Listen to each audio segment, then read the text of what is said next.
Graham was referred to the digital project from a local charity called Borderlands Rural Chaplaincy.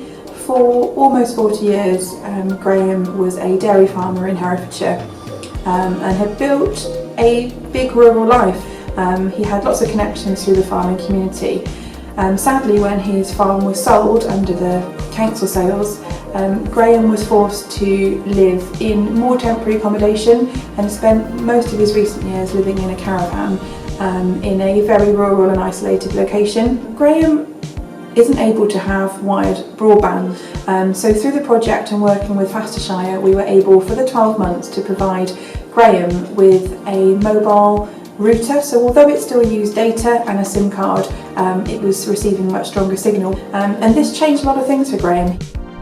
Over more recent times, he's been receiving medical treatment, so was having to use more online services during the pandemic, and this is something that Graham needed support with. As time goes on, you're more dependent on sort of the internet stuff. Like everything is done online now, and you just got to go with it. Haven't you? Over the last 18 months, it became really apparent that Graham started to use his iPad and the internet connection as part of his routine in his daily life.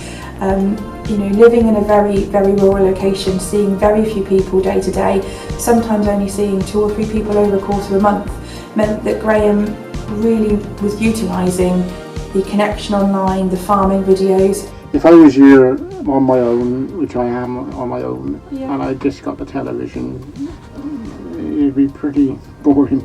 You can sit down on a night time and you can watch what you want to watch. If you're into farming, you watch farming stuff and a bit of keep up with modern, because farming is moving in such a pace at the moment. It's just unreal. And it's really interesting. What happens as well is if I'm out and about and the phone goes off and tells me I've got a notification, like if it's something from YouTube or something like that, or you think to them, I'll watch that tonight after tea or something like that. And just being able to add that in day to day, something to look forward to. Often looking at his phone and thinking, I can view that later, I can watch this back later, I can talk to someone later. Really sort of supported Graham's mental health and just made things slightly more positive for him. Another thing that the project enabled Graham to do was reignite his interest in bees and beekeeping. During the pandemic, the community around beekeeping obviously was restricted to meeting. However, they did move a lot of this online and had WhatsApp groups and small videos and tutorials that he's been able to now follow and really step up his interest again. A lot of these groups are people sharing their experiences. You get on to some of the bee things and you get a lot of people writing on there when they've got problems and different things like that, and you can relate to that because you think, I know that's sort of happened to me, And as a result of this, Graham has recently harvested his first batch of honey from his bees and has been able to put this in jars and sort of give it out locally, which has been a huge step forward. He's been able to connect with more people. My relationship with Graham and this project was probably much easier than some of the others. Graham and I both have a background in farming, and that's really important for both of us.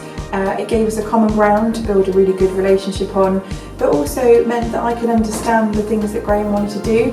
For him, his mental health and social inclusion and welfare really hinged on just being able to have a look at farming videos, understanding latest technologies.